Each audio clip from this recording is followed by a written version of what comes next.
তো বন্ধুরা, কেমন আছো সবাই? আশা করি সবাই ভালো আছো। আজকে আবার চলে এসেছি একটি সাসপেন্স থ্রিলার মুভির ব্যাখ্যা নিয়ে। একটি লোক ডাক্তার হওয়ার নেশায় সিরিয়াল কিলার হয়ে বসে। লোকটি অজ্ঞাত মানুষদের কিডন্যাপ করে তাদের খুন করে তাদের সাথে ডাক্তারি এক্সপেরিমেন্ট করে। মুভিটির টুইস্ট ও থ্রিল আপনাকে চিন্তায় ফেলে দেবে। তাহলে আর কথা না বাড়িয়ে চলো শুরু করা যাক। ভারতের কেরালা শহর প্রকৃতির অমায়িক সৌন্দর্যে ভরপুর। সেই সৌন্দর্য উপভোগ করতে অনেক পর্যটক আসে। তেমনি একটি পর্যটকবাহী বাস পাহাড়ের আঁকাবাঁকা রাস্তা বেয়ে চলছিল। দিন গিয়ে রাত হয়ে যায়, মুষলধারে বৃষ্টি। হঠাৎ একটি জোরালো শব্দে বাসটি থামানো হয়। এরপর ড্রাইভার ও কন্ট্রাক্টর নেমে দেখে বাসের সবগুলো চাকাই ঠিক আছে। তাহলে শব্দ হলো কোথা থেকে? তখনই বাসের ভিতর থেকে একজন মেয়ে চিৎকার করে ওঠে। দেখা যায় তার সিটের পাশের জানালা দিয়ে বৃষ্টির পানির সাথে রক্ত বেয়ে পড়ছে। এরপর বাসের ছাদে উঠে দেখা যায় একটি লোক রক্তাক্ত অবস্থায় পড়ে আছে, যার মৃত্যু হয়েছে পাহাড় থেকে বাসের উপরে পড়ে। কিছুক্ষণ পর সেখানে পুলিশ ডাকা হয়। এরপর সিন শিফট একটি অনুষ্ঠানে। উনি হলেন ম্যাথিউ। কাল উনার মেয়ে লিনার এঙ্গেজমেন্ট। আত্মীয় স্বজন সবাই তার কাছে জানতে চায় তার ছেলে জন কোথায়। তাই ম্যাথিউ তার স্ত্রী মলির কাছে জানতে চায় জন কোথায়। মলি বলে জন তো বলেছিল 3টার মধ্যে চলে আসবে। ম্যাথিউ রেগে গিয়ে বলে আজ আসুক সে। এ হলো লিনা, তারই এঙ্গেজমেন্ট। লিনা তার ভাবি জেসির কাছে যায়। এ হলো জেসি, জনের ওয়াইফ। জেসি বলে আজ অন্তত তার জলদি আসার দরকার ছিল। লিনা বলে এ আর নতুন কি, চলো নিচ চলো। জেসি বলে তুমি যাও, আমি আরেকটু চেষ্টা করিয়ে আসছি। আসলে জন একজন পুলিশের সিআই। দেখা যায় তার মোবাইলটি জিপিয়ে আছে আর ওয়াকিটকিতে বলছে পাহাড়ের ডালের রাস্তায় একটি বাইক অ্যাক্সিডেন্ট হয়েছে। এই যে ডাক্তার যার হাত সেলাই করে দিচ্ছে, এই হলো জন লুথার। এ হচ্ছে এসআই ফিলিক্স। এখানে আমরা জানতে পারি তারা এক আসামিকে ধরতে গিয়ে তাদের এই অবস্থা হয়েছে। মোহন নামের একজন খুন হয়েছে। তারা যাকে ধরেছে সে সরাসরি যুক্ত, এবং তার সাথে আরো দুজন ছিল। তাদের নাম লিজু আর মানু। তারাই মূলত মোহনকে খুন করেছে। জন ফিলিক্সকে বলে তাদের ব্যাপারে খোঁজ নিতে। এরপর তারা থানায় চলে আসে। কনস্টেবল এসে জানায় পাহাড়ের রাস্তায় বাইক অ্যাক্সিডেন্ট হয়েছে, চালক স্পটেই মারা গেছে। এরপর ফিলিক্স এসে জানায় লিজু আর মানুকে তাদের বাসায় পাওয়া যায়নি। ছবি ও ইনফরমেশন বাকি স্টেশনে পাঠিয়ে দেওয়া হয়েছে। জন ফিলিক্সকে বলে তাদের পরিবার ও আত্মীয় স্বজনদের উপর ভালো করে নজর রাখতে। কেসটি পলিটিক্যাল ইস্যুও হতে পারে, কারণ মোহন পলিটিক্সের সাথে জড়িত ছিল। এরপরই জন বাসার উদ্দেশ্যে রওনা দেয়। এসপি জনের কাছে ফোন করে কেসের আপডেট জানতে চায়। জন বলে একজনকে ধরা হয়েছে এবং আরো দুজনের তথ্য পাওয়া গেছে। তাদেরকেও ধরার চেষ্টা করা হচ্ছে। এসপি বলে পলিটিক্যাল ইস্যু হওয়ার আগেই কেসটি সলভ করতে হবে। কথা শেষ হতে হতেই জন অ্যাক্সিডেন্টের স্পটে চলে আসে। বাইকটি উপরে পড়ে থাকলেও লাশটি ঢালে বাসের উপর পড়েছিল। কনস্টেবল জানায় স্যার, মনে হচ্ছে কেউ ধাক্কা মেরে দিয়ে চলে গেছে। আর যে মারা গেছে তার নাম রেজি।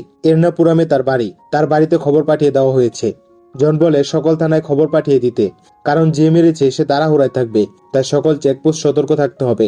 আর বাসের ড্রাইভার ও কন্ট্রাক্টরের কাছ থেকে বয়ান নিয়ে সবাইকে ছেড়ে দিতে বলে। এদিকে তখনও জন বাসায় না আসায় সবাই আপসেট ছিল। বিশেষ করে ম্যাথিউ অনেক রেগে গিয়েছিল। জন জেসিকে ফোন করে জানায় সে রাস্তায় আছে, কিছুক্ষণের মধ্যেই চলে আসবে।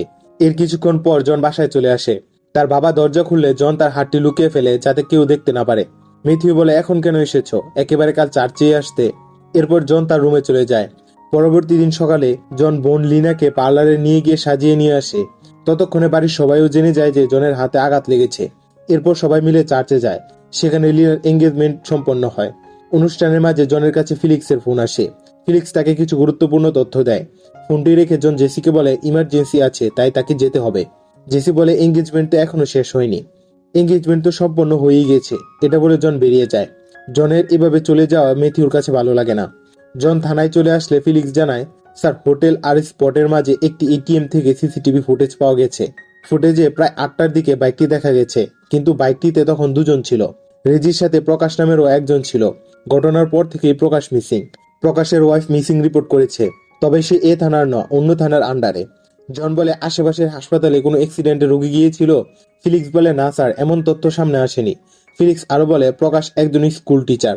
পাশাপাশি প্রকাশ আর রেজি পার্টনারশিপে রিয়েল এস্টেটের বিজনেস করত। প্রকাশের ওয়াইফের মতে তারা একটি ডিল করতেই মান্নার গিয়েছিল। জন ফিলিক্সকে নিয়ে ওই বাইকটি পর্যবেক্ষণ করে। ফিলিক্স বলে আমি স্পটে হেডলাইটের ভাঙার কিছু টুকরো দেখতে পেয়েছিলাম। মনে হয় যে গাড়িটি ধাক্কা দিয়েছে তার একটি হেডলাইট ভেঙে গিয়েছিল। ফিলিক্স আরো বলে সিসিটিভি ফুটেজ অনুযায়ী তারা মান্নার থেকে ফিরছিল। তার মানে অবশ্যই ধাক্কা দেওয়া গাড়িটি পাহাড়ের ডাল বেয়ে উপরে উঠছিল। কিন্তু আশ্চর্যের ব্যাপার হলো 8টা থেকে 11টার মাঝে একটি হেডলাইটওয়ালা কোনো গাড়ি যেতে দেখা যায়নি। যেহেতু বাইকটির সামনে ধাক্কা লেগেছিল, তাহলে অবশ্যই অন্য গাড়িটি উপরেই উঠছিল। এখানের এই অ্যাক্সিডেন্টের ব্যাপারটা ভালো করে মনে রাখবেন, নইলে মুভিটির সামনের টুইস্ট আপনারা বুঝতে পারবেন না। জন জানতে চায় প্রকাশের ওয়াইফের কাছে কোনো সন্দেহজনক ফোন গিয়েছে কিনা। ফিলিক্স বলে না স্যার, আর প্রকাশের কল রেকর্ডসে যা পাওয়া গেছে সবাই তার বন্ধু বান্ধব ও আত্মীয় স্বজন। আবার ঘটনার পর 8:45 থেকে তার মোবাইল সুইচ অফ। তার মানে এখানে কিডন্যাপিংয়ের কোনো লক্ষণ নেই। জন বলে তারা কেন মান্নার গিয়েছিল আর কোন গাড়িটি তাদের ধাক্কা দিয়েছিল তা খুঁজে বের করলেই সব রহস্য উদ্ঘাটন হবে। এদিকে লিজু আর মানুকে ধরতে জন কনস্টেবল রাজনকে লিজুর মাসির বাড়ির সামনে নজর রাখতে পাঠায়, কারণ লিজু আর মানু বেশিরভাগ সময় সেখানেই থাকে। ফিলিক্স রেজির কল রেকর্ডস বের করে আনে। দেখা যায় অ্যাক্সিডেন্টের কিছুক্ষণ আগে রেজি কারোর সাথে 32 সেকেন্ড কথা বলেছিল। জন আর ফিলিক্স ওই লোকটির সাথে দেখা করতে যায়। জন জানতে চায় রেজির সাথে তার সম্পর্ক কি। লোকটি বলে, রেজিকে বলেছিলাম আমার জমি বিক্রি করে দিতে, তাই গতকাল সে প্রকাশ নামে তার এক বন্ধুকে সাথে নিয়ে আমার এখানে এসেছিল। লোকটি আরো জানায় সে প্রকাশকে আগে থেকে চিনত না। তারা রাত প্রায় 8টার দিকে এখান থেকে বেরিয়ে গিয়েছিল। জন বলে, তারপরে আপনি তার সাথে আর যোগাযোগ করেননি? লোকটি বলে, রেজি তার চশমা এখানে ফেলে গিয়েছিল, তাই আমি ওকে ফোন করে এটা নিয়ে যেতে বলেছিলাম। অবশ্য রেজিও বলেছিল সে আসছে, কিন্তু তারপর আর আসেনি। জিপে জন ফিলিক্সকে বলে, ওই বাড়ি থেকে ফেরার সময় রেজি নিচে নামছিল। হতে পারে ফোনটা পাওয়ার পর চশমা ফেরত আনতে বাইকটি ঘুরিয়ে আবার উপরে উঠছিল। তার মানে যে গাড়িটি ধাক্কা দিয়েছে সেটি নিচে নামছিল। ফিলিক্স বলে, তাহলে নিচের সিসিটিভি ফুটেজ চেক করলেই জানতে পারবো। জন বলে, এটা সম্ভব না, কারণ শহর এখান থেকে প্রায় 11 কিলোমিটার দূরে। মাঝখানে একটি পেট্রোল স্টেশন রয়েছে, সেটাতে কোনো সিসিটিভি ফুটেজ নেই। আবার এখান থেকে শহরের মাঝে অনেকগুলো সংযুক্ত সড়কও রয়েছে। জন ঘটনাস্থলে গিয়ে ওই ঘটনার ছবিগুলো দেখছিল। জন ফিলিক্সকে বলে, যে গাড়িটি ধাক্কা মেরেছিল সেটা নিচে নামছিল, এমনকি সেটা বাসকে ওভারটেকও করতে পারে। বাসের কন্ট্রাক্টরের সাথে কথা বলো এবং সকল প্যাসেঞ্জারের ডিটেলস নাও। তাদের সাথে কথা বলে ওই ঘটনার সময় যে যে ছবি ও ভিডিও করেছে সবকিছু আমাদেরকে দিতে বলো। কথা মতো ফিলিক্স বাসের কন্ট্রাক্টরের কাছ থেকে সকল যাত্রীর ডিটেলস নেয়। তারপর সবাইকে ফোন করে বলে ওই ঘটনার সকল ছবি ও ভিডিও তার কাছে পাঠাতে। সবার থেকে ছবি ভিডিও কালেক্ট করে জনকে দেখায়। সেখানে একটি ছবিতে দেখা যায় বাসটি যখন থেমেছিল তখন একটি পিকআপ ভ্যান, যা একটি হেডলাইট ভাঙা, বাসটিকে ওভারটেক করে যাচ্ছে। এখানে গাড়ির নম্বরটি ঠিক মতো বোঝা যাচ্ছিল না, তাই এটিএম এর ফুটেজ চালিয়ে গাড়িটির নম্বর পাওয়া যায়। জন গাড়িটির রেজিস্ট্রেশন চেক করতে বলে। এর পরের সিনে জনকে দেখা যায় বার্গিস নামক একজনের সাথে দেখা করতে এসেছে। আসলে এই বার্গিসই ওই পিকআপ ভ্যানের ড্রাইভার। জন আর ফিলিক্স বার্গিসকে ধরে থানায় নিয়ে আসে। বার্গিসকে রামদোলাই দিলেও সে কিছুই বলছিল না। এরপর জন বার্গিসকে সিসিটিভি ফুটেজ দেখায় এবং সাথে একটি রসিদও দেখায়, যেখানে বার্গিস ঘটনার পরের দিন গাড়িটিতে একটি হেডলাইট ও রং করিয়েছিল। এরপর বার্গিস সত্যিটা বলতে শুরু করে। বার্গিসের কথা মতো ওই দিন সে মান্নার গিয়েছিল সবজি ডেলিভারি দিতে।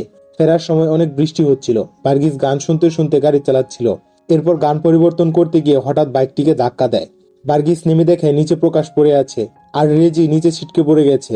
ভয়ে বার্গিস দ্রুত গাড়ি নিয়ে সেখান থেকে চলে আসে। ফিলিক্স বলে, তাহলে প্রকাশ কোথায়? সে কি উধাও হয়ে গেছে? এরই মাঝে রাজন এসে জনকে বলে, স্যার, আমি বার্গিসের বাড়িতে খোঁজ নিয়ে জানতে পেরেছি ওর একটি কিডনি নষ্ট, সার্জারি করে সেটা বাদ দেওয়া হয়। এরপর গ্রামের কিছু লোক মিলে তাকে ওই ভ্যানটি কিনে দেয়। এছাড়াও তার বিরুদ্ধে সন্দেহজনক কিছুই আমি পাইনি। ফিলিক্স বলে, স্যার, আমি ওর মুখ থেকে সত্যি কথা বের করছি। জন বলে, আমার মনে হয় না প্রকাশের নিখোঁজের সাথে ওর কোনো হাত আছে। জন বার্গিসের কাছে জানতে চায়, অ্যাক্সিডেন্টের আগে বা পরে তোমার পিছনে কোনো গাড়ি ছিল? বার্গিস বলে, না স্যার, আমি তেমন ভাবে খেয়াল করিনি। জনের ধারণা বার্গিস স্পট থেকে চলে যাওয়ার পর অন্য কোনো গাড়ি এসে প্রকাশকে তুলে নিয়েছে। তাই তার আবার এটিএম এর সিসিটিভি ফুটেজ চেক করে। সেখানে দেখা যায় বার্গিসের ভ্যানের পিছনে আরেকটি ভ্যান সেখান দিয়ে গিয়েছিল, যার বডিতে কোনো নম্বর প্লেট নেই। ঘটনাস্থলের ভিডিও চেক করেও দেখা যায় একটি গাড়ি বাসের পাশ দিয়ে চলে যাচ্ছে, যার 2টি হেডলাইটই ছিল। জন ধারণা করে এটা দিয়ে প্রকাশকে নিয়ে যাওয়া হয়েছে। এরপর আমরা দেখি ওই গাড়িটি করেই প্রকাশকে নিয়ে যাওয়া হচ্ছিল। শহরের বিভিন্ন পিকআপ স্ট্যান্ডে ওই পিকআপটির খোঁজ করতে শুরু করা হয়। অন্যদিকে জঙ্গলের রাস্তায় সুবিন নামের এক ছেলেকে দেখা যায়। তার স্কুলে যাওয়ার বাস চলে এসেছে, কিন্তু তার জুতার তলা ছিঁড়ে যাওয়ার কারণে সে দৌড়তে পারছে না। সুবিন চিৎকার করে ডেকেও বাসটিকে দাঁড় করাতে পারে না। সুবিন রেগে গিয়ে তার জুতোর তলা ছিঁড়ে ফেলে দেয়। সে বিভিন্ন গাড়ির কাছে লিফট চাইলেও কেউ তাকে লিফট দিচ্ছিল না। হঠাৎ ওই পিকআপটিকে দেখা যায় সুবিনকে দেখে গাড়ি ঘুরিয়ে এসে লিফট দেওয়ার কথা বলে সুবিনকে গাড়িতে তুলে চলে যায়। সময় মতো বাড়ি না ফেরায় সুবিনের বাবা মা পুলিশকে জানায়। জন আর ফিলিক্স এসে তদন্ত করতে শুরু করে। জানা যায় সুবিন সবসময় স্কুল শেষ হয়ে সরাসরি বাসায় ফিরে আসতো, এমনকি এখানে তাদের কোনো আত্মীয় থাকে না। জন জানতে চায় তাদের কাছে কোনো ফোন টোন এসেছে কিনা। সুবিনের বাবা বলে তেমন কোনো ফোন তাদের কাছে আসেনি। এরপর জন ফিলিক্সকে বলে, এই রাস্তায় চলা বাস, অটো ও সকল গাড়িতে সুবিনের ছবি দেখে খোঁজ নাও যে কেউ তাকে দেখেছে কিনা। এর আগে একজন শিক্ষক নিখোঁজ হলো, এখন ছাত্র। আমি শিওর না, তবে এর মাঝে কোনো কানেকশনও থাকতে পারে। এরপর সুবিনের ছবি দেখিয়ে বিভিন্ন জায়গায় খোঁজ নেওয়া হয়, কিন্তু কিছুই পাওয়া যায় না। সুবিনের স্কুলে প্রকাশের ছবি দেখানো হলেও কেউ প্রকাশকে চিনতে পারে না। অন্যদিকে লিজুর মাসিকে দেখা যায় অটো নিয়ে কোথাও যাচ্ছে। রাজন তাকে ফলো করে। এরপর জনকে ফোন করে জানায় সে একটি চার্চে এসেছে, এখানে মেডিটেশনের প্রোগ্রাম চলছিল। চার্চের ফাদারের কাছে জানা যায় মানু আর লিজু নামে এখানে কেউই নেই। এরপর তাদের ছবি দেখালে জানা যায় তারা এখানে অন্য পরিচয়ে থাকছে। তাদেরকে ধরতে গেলে তারা পালাতে চেষ্টা করে। দৌড়ে তারা একটি হলরুমে এসে পড়ে। এরপরে জন আর ফিলিক্সের সাথে তাদের ফাইট হতে থাকে। এক পর্যায়ে একজন জনের মাথায় টিউবলাইট দিয়ে আঘাত করে। আহত হওয়া সত্ত্বেও জন তাদেরকে ধরে থানায় নিয়ে আসে। জন তখনও তাদেরকে মারছিল। সে জানতে চায় যে কে তাদেরকে সুপারি দিয়েছিল। তখনই জনের একটি ফোন আসলে জন হেলো হেলো করতে থাকে, কিন্তু কোনো সারা শব্দ নেই। জন খেয়াল করে তার কান বেয়ে রক্ত পড়ছে। এরপরই জন বেহুশ হয়ে পড়ে যায়। জনের আহতের খবর পেয়ে পরিবারের সবাই হাসপাতালে আসে। এখানে আমরা জানতে পারি টিউবলাইটের কাচের টুকরো জনের কানের ভেতর ঢুকে গিয়েছিল, যার জন্য ভেতরে ইনফেকশন হয়েছে। ডান দিকের কান দিয়ে সে 20%-এর মতো শুনতে পারবে, তবে হিয়ারিং এড ব্যবহার করলে 40 থেকে 50% শুনতে পারবে। কিন্তু বাম দিকের কান দিয়ে জন আর কিছুই শুনতে পারবে না। কয়েকদিন পর জনের ব্যান্ডেজ খোলা হয়। জন বা কানে কিছুই শুনতে পায় না, তবে ডান কানে হালকা শুনতে পায়। জন ডাক্তারের কাছে জানতে চায় সে কি ডিউটিতে যেতে পারবে। ডাক্তার তাকে কিছুদিন রেস্ট নিতে বলে। এরপর পরিবারের সবাই জনকে বাড়ি নিয়ে যায়। জনের এই অবস্থা দেখে পরিবারের সবাই কষ্ট পাচ্ছিল। কিছুদিন পর জনকে একটি হিয়ারিং এড দেওয়া হয়। জেসি জনকে একটি রেকর্ডিং ডিভাইস গিফট করে। বাড়িতে অবসর থাকতে থাকতে জন স্বাভাবিক জীবনে ফেরত আসে। পরিবারের সবাইও তাকে কাছে পেয়ে অনেক খুশি।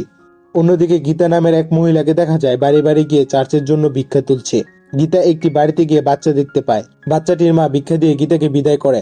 সেখান থেকে বেরিয়ে গীতা অন্য একটি বাড়িতে যায়। গীতা যখন দরজায় বেল বাজাচ্ছিল তখনই আমরা পাশে ওই পিকআপ ভ্যানটি দেখতে পাই, যেটি প্রকাশ ও সুবিনকে তুলে নিয়ে গিয়েছিল। সিন শিফট হয়ে আমরা দেখি মিডিয়া এসপি কে ফলো করছে। তারা বলে শহরে 3টি মানুষ নিখোঁজ হয়েছে, প্রথমে প্রকাশ, পরে সুবিন ও তারপরে গীতা। এর মানে গীতা ওই দিন থেকে নিখোঁজ। এদিকে আবার সার্কেল ইন্সপেক্টর জন ছুটিতে আছে। মিডিয়া এসপি কে বিভিন্ন ধরনের প্রশ্ন করতে থাকে। তখন এসপি মিডিয়াকে বলে তারা 2 সপ্তাহের মাঝে এই কেসটি সলভ করে ফেলবে। বাড়িতে বসে জন টিভিতে সব দেখছিল। তখন মেথিউ এসে জনকে বলে চলো আমরা একটু বাইরে থেকে ঘুরে আসি। এরপর জন আর মেথিউ সাগর পাড়ে যায়। মেথিউ জনকে বলে তোমার মা চাচ্ছে তুমি রিজাইন করে আমাদের সাথে থাকো। যখনই তুমি কাজে যাও আমরা আতঙ্কে থাকি। তুমি কি আমাদেরকে একটু সময় দিতে পারো না? এখন বলো তোমার মতামত কি? জন কিছু বলার আগেই মেথিউ আবার বলে ওঠে, শোনো, এটা তোমার মায়ের ইচ্ছা। আমি তাকে কোনোভাবে সামলে নেব। আমি শুধু আমার পুরনো ছেলেকে ফেরত চাই, যে ডিউটি থেকে দেরি করে ফিরলে আমি তার সাথে ঝগড়া করতাম। এরপর জন এসপির কাছে যায়। সে তার লিভ ক্যান্সেল করে আবার ডিউটিতে জয়েন করতে চায়, কিন্তু জনের এই অবস্থা দেখে এসপি তাকে বোঝানোর চেষ্টা করে। তখন জন বলে আমার এই সমস্যা ডিউটি বা কেস কোনোটার উপরই প্রভাব ফেলবে না। অবশ্য এসপি কেও তার সাথে জোরে জোরেই কথা বলতে হচ্ছিল। এরপর জন থানায় এসে ফিলিক্সের কাছ থেকে গীতার কেসের তথ্য জানতে চায়। জন যেহেতু কম শুনতে পায় তার জন্য সে রেকর্ডারটি চালু করে, যাতে সে সবকিছু পরে আবার ভালো করে শুনতে পারে। ফিলিক্স জানায় গীতার বয়স 41, সে পল্লীবাসে থাকে। তার স্বামী সুদীপ এসে মিসিং রিপোর্ট করে গিয়েছিল। তাদের বিয়ের 18 বছরেও তাদের কোনো বাচ্চা হয়নি। তাই গীতা মানত করেছিল 101টি বাড়ি থেকে ভিক্ষা করে চার্চের বাচ্চাদের খাওয়াবে। এর জন্যই সুদীপ গতকাল কাজে চলে গেলে গীতা বাড়ি থেকে বের হয়। এরপর তাকে আর কেউ দেখেনি। জন গীতার কেস ফাইলটি দেখে ফিলিক্সকে বলে গীতার ছবি সহ মিসিং পোস্টার শহরের সব জায়গায় সোশ্যাল মিডিয়া ও সকল টিভি চ্যানেলে প্রকাশ করতে, আর কেউ তাকে দেখে থাকলে যেন আমাদেরকে জানায়। কথা মতো শহরের সব ক্ষেত্রে গীতার মিসিং এর তথ্য ছড়িয়ে দেওয়া হয়। এখন শুধু ফোন আসার অপেক্ষা। জন এসে জানতে পারে এখনো কেউ ফোন করেনি। জন বলে এই মিসিং কেসগুলো আলাদা মনে হচ্ছে, কারণ কারোরই বয়স, জেন্ডার ও পেশার কোনো মিল নেই। তার মানে এগুলো সব র্যান্ডম সিলেকশন। প্রথম কেসে বার্গিস চলে যাওয়ার পর প্রকাশ মিসিং হয়েছিল। তার মানে প্রকাশ কোনো টার্গেট ছিল না, কেননা সে দুর্ঘটনার শিকার হয়েছিল। তেমনি বাকিরাও হয়তো কোনো না কোনো ইনসিডেন্টের শিকার হয়েছিল। তবে প্রথম ও দ্বিতীয় কেসের মধ্যে একটি মিল রয়েছে, তারা জনশূন্য জায়গা থেকে মিসিং হয়েছে। কিন্তু গীতার বেলায় উল্টো, যেহেতু সে বাড়ি বাড়ি যাচ্ছিল তার মানে সে জনবহুল জায়গা থেকে মিসিং হয়েছে। এরই মাঝে একজন ফোন করে জানায় সে গীতাকে আতকর নামক একটি জায়গায় দেখেছিল। জন একটি টিম রেডি করে আতকর চলে আসে সেই বাড়িতে যেখান থেকে গীতা ভিক্ষা নিয়েছিল। বিনোদ নামের একজন জানায় তার স্ত্রী ও বাচ্চা গীতাকে দেখেছিল। বিনোদের স্ত্রী জানায় গীতা ওই দিন পায়ে হেঁটে এসেছিল, তার সাথে কেউই ছিল না। তাদের বাড়ি ছাড়াও আশেপাশে আরো মোট 10টি বাড়ি আছে। ফিলিক্স বলে স্যার গীতার ব্যাপারে তারা আর কোনো তথ্য দিতে পারছে না, তাই জনরা সেখান থেকে চলে আসছিল। তখন বাচ্চার একটি খেলনা গাড়ি দেখে জন দাঁড়িয়ে পড়ে। এরপর মোবাইল বের করে ওই পিকআপের ছবি দেখে জানতে চায় এমন কোনো পিকআপ ওই দিন এখান দিয়ে গিয়েছিল কিনা। রেবাতি বলে না স্যার। তখন বাচ্চাটি বলে এমন একটি গাড়ি আমি সেই বাড়িতে দেখেছি। বিনোদ বলে আমিও মাঝে মাঝে দেখেছি। গ্যালাক্সি নামক এক কনস্ট্রাকশন কোম্পানির ভাড়া বাড়ি ওটা, বেশিরভাগ সময়ই খালি পড়ে থাকে। এরপর সবাই ওই বাড়িটিতে যায়, কিন্তু দরজায় তালা দেওয়া। গাড়িটিও সেখানে নেই যেখানে আমরা দেখেছিলাম। এরপর জনরা ওই কোম্পানির অফিসে যায়। কোম্পানির মালিক জবি জানায় তাদের যখন শ্রমিক বেশি হয়ে যায় বাড়তি শ্রমিকদের থাকতে দিতে ওই বাড়িটি ব্যবহার করা হয়। জন জানতে চায় তাদের কোনো মাহিন্দ্রা পিকআপ আছে কিনা। জবি বলে দুটি আছে, একটি এখানে আরেকটি অন্য ওয়ার্কশপে। এখানে দেখা পিকআপটি চেক করলে দেখা যায় এটার গায়ে নম্বর প্লেট আছে, তার মানে এটা নয়। এরপর তারা জবিকে নিয়ে অন্য ওয়ার্কশপের দিকে যাচ্ছিল, তখন জন খেয়াল করে পিকআপের অন্য সাইডে নম্বর প্লেট নেই। ছবির সাথেও এটা হুবহু মিলে যায়। জবির কাছে জানতে চাইলে বলে গাড়িটি বেঙ্কেট নামের একজন চালায়। একটি লরি বিক্রি করতে আমার ভাইয়ের সাথে চেন্নাইয়ে পাঠিয়েছি। জন জানতে চায় লরি কেন বিক্রি করছো। জবি বলে ইদানিং লস হচ্ছে, মাটির নিচে পানি পাওয়া যাচ্ছে না, পানির লাইনগুলো সব বন্ধ হয়ে যাচ্ছে, পানি স্বল্পতার কারণে কাজও বন্ধ হয়ে যাচ্ছে, এর জন্যই লরি বিক্রি করে দিচ্ছি। জন বলে বেঙ্কেট কয়দিন যাবৎ কাজ করছে। জবি বলে 4 মাস যাবৎ কাজ করছে। জন জানতে চায় বেঙ্কেট কি ওই ভাড়া বাড়িতে ঘুমায়। জবি বলে মাঝে মাঝে। এরপর জবিকে সাথে নিয়ে তারা সেখান থেকে ওই বাড়িতে যায়। তালা গলে ভিতরে ঢুকে দেখে একটি রুমের দরজায় তালা মারা, যার চাবি জবির কাছেও নেই। তাই ফিলিক্স একটি হাতুড়ি দিয়ে তালাটি ভেঙে ফেলে। ভেতরে ঢুকে দেখে সেখানে কিছুই নেই। বের হওয়ার সময় জনের পায়ের নিচে কিছু পড়ে। সেখানের মাদুর সরাতেই দেখে কিছু একটা পড়ে আছে। জন খেয়াল করে দেখে মেঝেতে দুটি দাগ রয়েছে। পাশে টেবিলটি টানতেই বোঝা যায় সেটি টানতে টানতে দাগটি হয়েছে। জন টেবিলটি ভালো করে দেখছিল, হঠাৎ সে দেখে টেবিলের এক কোণে লম্বা লম্বা চুল বেজে আছে। পাশের একটি ট্রাঙ্কে পুরা কিছু কাগজের টুকরো পাওয়া যায়। জন একটি কাগজের ছবি তুলে রাখে। ট্রাঙ্কটি টেবিলের নিচে রাখতে গিয়ে টেবিলের ল্যাম্পটি পড়ে যায়। জন সেটি তুলে রাখতে গিয়ে দেখে ল্যাম্পের গায়ে রক্ত লেগে আছে। জন ফিলিক্সকে বলে দ্রুত ফরেন্সিক টিম ডাকতে। জন আবার জবির কাছে জানতে চায় বেঙ্কেট আসলে কেমন লোক। জবি বলে একদম সাদাসিধা ও কঠোর পরিশ্রম করত, সে তামিলনাড়ু থেকে এসেছিল। জন জানতে চায় তার কোনো ফটো আছে। জবি তার মোবাইল থেকে একটি ছবি বের করে দেয়। জন বলে এখানে তার কোনো বন্ধু নেই। জবি বলে না স্যার, প্রসাদ ভাই তাকে এখানে এনেছিল, আমাদেরই একজন পুরাতন ওয়ার্কার সে। জন বলে প্রসাদ কে, তাকে কোথায় পাওয়া যাবে। জবি বলে ও এখন কাজ করে না, কিছুদিন আগে অসুস্থতার কথা বলে আমাদের এখান থেকে চলে গেছে। ওর গ্রামের বাড়িও তামিলনাড়ুতে। জবিকে সাথে নিয়ে জন, ফিলিক্স আর রাজন প্রসাদের গ্রামে যায়। এদিকে ফরেন্সিক টিম এসে আলামত সংগ্রহ করতে শুরু করেছে। অন্যদিকে গ্রামে যেতে দেখা যায় প্রসাদ অন্য একটি জায়গায় কাজ করছে। জবি প্রসাদকে বলে বেঙ্কেটের ব্যাপারে পুলিশের কিছু তথ্য লাগবে। জন প্রসাদকে বলে অসুস্থতার কথা বলে সেখান থেকে চাকরি ছেড়ে এসে এখানে কাজ করছো, তার মানে তুমি অসুস্থতার জন্য নয়, অন্য কোনো কারণে কাজ ছেড়েছ। প্রসাদ একটু গাবড়ে যায়, তাই অসুস্থতা দেখাতে শুরু করে। প্রসাদ বলে আমি সব বলছি, বেঙ্কেট আমার ভাইয়ের ছেলে, আমি ওকে শিশুকাল থেকেই চিনি, কিন্তু ও ওর বয়সের বাচ্চাদের থেকে অনেক আলাদা ছিল। এখানে দেখা যায় ফরেন্সিক সার্জন একটি লাশের তদন্ত করছে। লাশটি পচে গিয়েছিল, তাই গন্ধে সবাই সরে গেলেও ব্যাংকের ছাদে বসে সব দেখছিল। প্রসাদ বলে ব্যাংকেটের ছোট একটি বোন ছিল, দুজনের মধ্যে ব্যাংকেট বেশি মেধাবী ছিল। আমার ভাই অনেক কষ্ট করে তাকে পড়ালেখা করাতো। ব্যাংকেটের ছোট থেকে ইচ্ছা ডাক্তার হবে। প্রথমে আমি মনে করেছিলাম সে মজা করছে, কিন্তু একদিন বুঝলাম সে ভীষণ সিরিয়াস। একদিন আমাদের গ্রামে ট্রেনে কাটা পড়ে একজন মারা যায়। আমি ব্যাংকেটকে দেখি ব্যাগ নিয়ে ফিরছে। ব্যাগ চেক করতে দেখি ওই লোকের মগজ নিয়ে যাচ্ছে সে। আমি জানতে চাই তুমি কি করবে এটা দিয়ে। ও বলে আমি পড়াশোনা করব, আমি ডাক্তার হতে চাই। এমনকি ব্যাংকেট মেডিকেলের ভর্তি পরীক্ষায়ও পাশ করে যায়। সে কলেজের টপার ছিল, টিচারদেরও বেশ পছন্দের ছাত্র ছিল সে। হঠাৎ একদিন তার ছোট বোন অসুস্থ হয়ে পড়ে। তার চিকিৎসা করার মতো পর্যাপ্ত টাকা ছিল না আমাদের কাছে। ব্যাংকেট তখনও লাইসেন্সধারী ডাক্তার হয়নি। তখন সে একটি নার্সিং হোমে হাউস সার্জন ছিল। একদিন শ্বাসকষ্টের একটি মেয়ে তার কাছে আসে। ব্যাংকেট তার চিকিৎসা করলে মেয়েটি মারা যায়। এটা নিয়ে পুলিশ কেস হয়। লাইসেন্স না থাকার পরও চিকিৎসা করায় তার 5 বছরের জেল হয়। এদিকে চিকিৎসা না করতে পারায় তার বোনও মারা যায়। জেলে যাওয়ার কারণে ব্যাংকেটও আর কখনো ডাক্তার হতে পারবে না, তাই তার বাবা মাও আত্মহত্যা করে। 5 বছর জেল কেটে বের হওয়ার পর আমি তাকে এখানে নিয়ে আসি। ব্যাংকেট তেমন একটা কথা বলতো না, কঠোর পরিশ্রম করত। একদিন আমরা কাজ শেষ করে মান্নার থেকে ফিরছিলাম। এখানে আমরা দেখি ওই দিন ব্যাংকেট আর প্রসাদ গাড়ি করে ফেরত আসার সময় প্রকাশকে রাস্তায় পড়ে থাকতে দেখে। দুজন মিলে প্রকাশকে গাড়িতে তুলে। কিছুক্ষণ পর ব্যাংকেট নার্ভ চেক করে বলে ও মারা গেছে। তবুও প্রসাদ বলে হাসপাতালে চল, কিন্তু ব্যাংকেট হাসপাতালে না গিয়ে ওই বাড়ির সামনে আসে। ব্যাংকেট প্রসাদকে বলে তুমি একে কখনো দেখোনি, এখন গাড়ি নিয়ে এখান থেকে চুপচাপ চলে যাও। এটা বলে ব্যাংকেট প্রকাশকে নিয়ে বাড়িটির ভিতরে চলে যায়। এরপর 2 দিন সে কাজে আসেনি। ফিরে আসার পর ব্যাংকেট অনেক খুশি ছিল। এই ঘটনার কয়েকদিন পর ও আবার 2 দিনের ছুটি নেয়। আমার এবার সন্দেহ হয় কি হচ্ছে তা জানতে আমি ওই বাড়িতে যাই। জানালা দিয়ে আমি দেখি ব্যাংকের টেবিলে একটি বাচ্চাকে শুইয়ে তার শরীর কাঁপছে। এরপর ভয় পেয়ে আমি চলে আসি। জন প্রসাদের কাছে জানতে চাই ব্যাংকেট ওই বডিগুলো কি করেছে। প্রসাদ বলে তা আমি জানি না স্যার। জন প্রসাদকেও তাদের সাথে নিয়ে নিতে বলে। প্রসাদের যখন অনেক কাশি ওঠে তখন তারা তাকে কাছের একটি হাসপাতালে নিয়ে যায়। হাসপাতালে তখন ডাক্তার ছিল না, তাই রাজনকে প্রসাদের সাথে রেখে জনরা বেরিয়ে পড়ে। ততক্ষণে ফরেন্সিক রিপোর্ট চলে আসে। ল্যাম্পে যে ব্লাড পাওয়া গেছে তা বি নেগেটিভ, আর গীতার ব্লাড গ্রুপও বি নেগেটিভ। জন জবিকে বলে তার বাইকে ফোন করে জানতে তারা কখন আসবে। জবির ভাই বলে লরি বিক্রি হয়ে গেছে, ব্যাংকেট তার সাথেই আছে আর তারা 4:30টার ট্রেনে ফিরবে। জনের তখন ওই পুরা কাগজটির কথা মনে পড়ে যেটি সে ছবি তুলেছিল, যাতে লেখা ছিল বেইলি অ্যান্ড লাভস। নামটি গুগলে সার্চ করতে দেখা যায় এটি একটি শর্ট সার্জারি প্র্যাকটিসের বই। তার মানে ব্যাংকেট সার্জারি প্র্যাকটিস করতেই এদেরকে মেরেছে। জন রেকর্ডারটি চালু করে আবার সব শুনছিল, যেখানে জবি বলছিল নিচে থেকে পানি না ওঠার কারণে তাদের কাজ বন্ধ হয়ে গেছে। জন জবির কাছে জানতে চায় তারা কোথায় কোথায় পানির জন্য কাজ বন্ধ করেছিল। জবি বলে এখনো পর্যন্ত 3টি জায়গায় বন্ধ করেছি। জন জানতে চায় কোন কোন তারিখে বন্ধ করেছিলে। জবি মোবাইল চেক করে জনকে ডেটগুলো জানায়।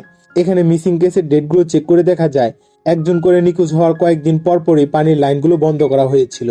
জনের সন্দেহ হওয়ায় ফিলিক্সকে বলে ওই বন্ধ হওয়া পানির লাইনগুলো দ্রুত খুলতে হবে। কথা মতো ওই বন্ধ লাইনগুলো খোলা হয়। পাইপের ভিতর থেকে ছোট পলিথিনে বাঁধা দেহের টুকরো, কাপড়, জুতা বের হতে থাকে, যা কিনা লাইনটি বন্ধ করার পূর্বে ফেলা হয়েছিল। দ্বিতীয় লাইনটি খুলে সেখান থেকে সুবিনের ড্রেস, আইডি কার্ড ও দেহের টুকরো পাওয়া যায়। সুবিনের বাবা মা সেখানে এসে চিৎকার করতে থাকে। ফরেন্সিক টিম সকল তথ্য প্রমাণ সংগ্রহ করতে শুরু করে। জন এসব দেখে থানায় ফেরত এসে কন্ট্রোল রুমে ব্যাংকেট ও জবির ভাইয়ের ফোন নাম্বার দিয়ে ট্রেস করতে বলে। জানা যায় তারা চেন্নাই থেকে ফেরত আসছে।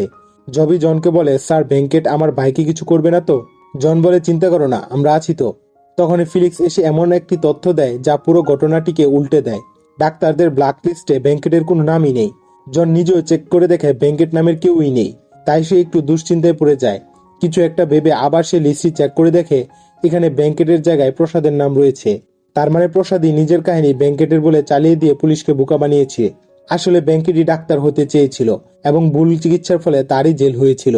জন দ্রুত রাজনকে ফোন করে বলে, আমরা যাকে খুঁজছি সে ব্যাংকেট নয়, সে হলো প্রসাদ। শোনা মাত্রই রাজন উপরে প্রসাদের রুমে যায়, সেখানে কেউ নেই। রাজন জনকে জানায় প্রসাদ এখান থেকে পালিয়ে গেছে, কিন্তু প্রসাদ তখনও সেখানেই ছিল। পিছন থেকে এসে রাজনের গাড়ে ইনজেকশন দিয়ে তাকে বেহুশ করে ফেলে। এরপর প্রসাদ রাজনের মোবাইলটি বন্ধ করে ফেলে।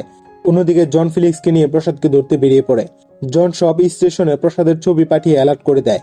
হাসপাতালে এসে সবাই রাজনকে খুঁজছিল, কিন্তু হাসপাতালে রাজন নেই। তখন একজন কনস্টেবল এসে জানায় মন্দিরের পাশে একটি লাশ পাওয়া গেছে আর হাইওয়েতে একটি জিপ যেতে দেখা গেছে। জন আর ফিলিক্স আলাদা দুটি গাড়ি করে দুদিকে যায়। মন্দিরের পাশের লাশটি অজ্ঞাত একটি ব্যক্তির ছিল আর ফিলিক্সও ফোন করে জানায় যে জিপে প্রসাদ বা রাজন কেউই নেই। ফিলিক্স বলে, প্রসাদের পালাতে হলে তো একাই পালাতো, তাহলে রাজনকে সাথে নিয়ে যাবে কেন? পাশেই তখন একটি অ্যাম্বুলেন্স আসে। সাথে সাথে জনের ওই সার্জারি প্র্যাকটিসের বইটির কথা মনে পড়ে। তার মানে প্রাসাদ রাজনকেও কাটাছেড়া করতে পারে। আসলেও তাই, প্রাসাদরা তখনও হাসপাতালেই। প্রাসাদ রাজনের হাত কাটছে। জন দ্রুতই হাসপাতালে এসে অবজারভেশন ইউনিটে যায়। সেখানে পাশে নার্সের লাশ পাওয়া যায়।